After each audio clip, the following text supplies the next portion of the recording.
Here we are again, my fellow Americans, being told by our political leaders what the mandate of the American people is. While it is true that a majority of Americans voted for change in our national elections, as we often do, many Americans in our political center or on our political right are now wondering, is this the plan I voted for?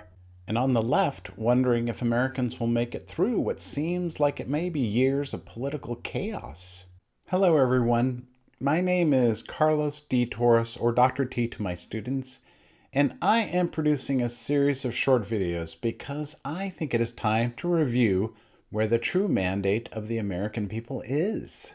As national politicians begin to cancel town hall appearances, unwilling to answer hard questions, I think it is time for ordinary Americans to create our own town halls, to discuss our shared concerns with one another, and to counter the forces of polarization that seem poised to forever divide us.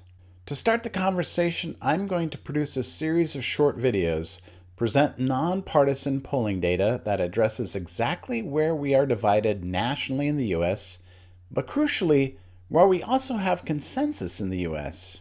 In discussing the places where we have consensus in the nation, I am suggesting that a majority of U.S. citizens agree on a host of issues that are simply not being represented in U.S. national politics, where discussions are all too often framed by the rhetoric of division, distraction, and deflection. In this series of lectures, I also hope to discuss why we are so divided as a nation, but more importantly, why a majority of Americans still fundamentally agree on important issues, and how we can mobilize our rational majority to influence our politicians from the ground up.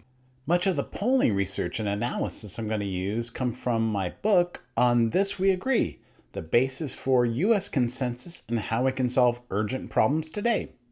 So let's get right into it.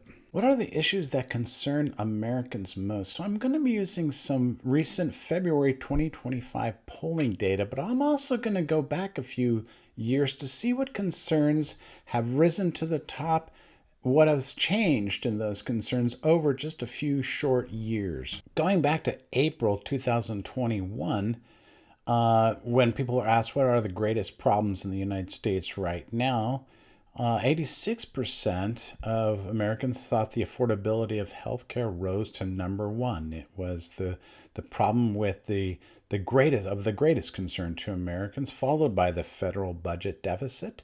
Our federal budget deficit now is close to $36 trillion.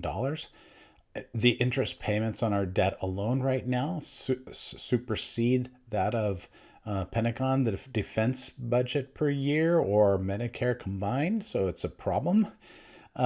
Violent crime ticked up in the early part of COVID. It's worth noting, though, that violent crime has gone down steadily since kind of a high point in the early 1990s. Illegal immigration.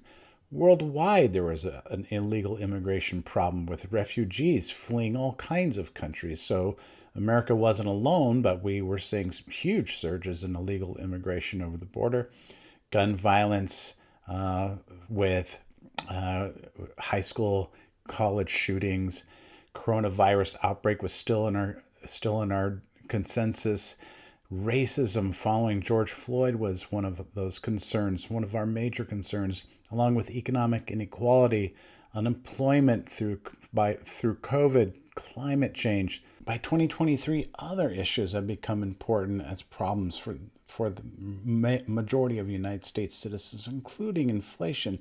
Now, this is from 2023. You can see the breakdown, though, and the differences between Dems and Republicans. Inflation, though a top concern of all Americans, is a little bit more of a concern to Republicans than Democrats.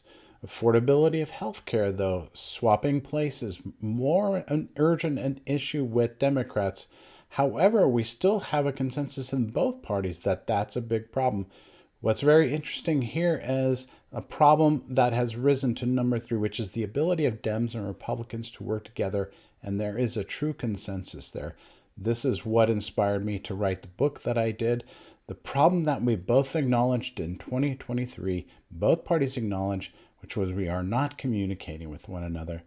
Coming forward to the beginning of February 2025, the role of money in politics takes center stage. 72% of Americans say that is a very big problem.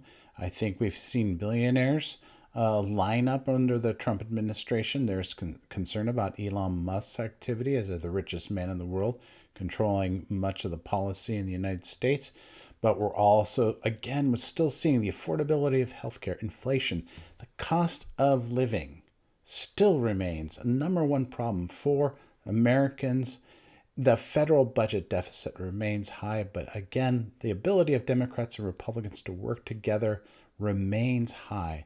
The Americans living in poverty, drug addiction, gun violence, other issues are still prevalent. The way the U.S. political system operates now, that's an issue. Rising in the consciousness of American people. I want to end this segment not just on the problems, but what the United States people believe should be the top priority for the President and Congress to address. This goes back to 2023, but as you saw, many of these problems remain the same. Strengthening the economy, reducing health care costs. Number one. Number two, the cost of living for ordinary Americans, followed by terrorism. And again, reducing the influence of money in politics rises to the top, along with reducing the budget deficit, crime, improving education, improving our energy system, etc. So we'll start with the economy. We'll look at current policies, and we'll look at what the consensus suggests may be some solutions going forward.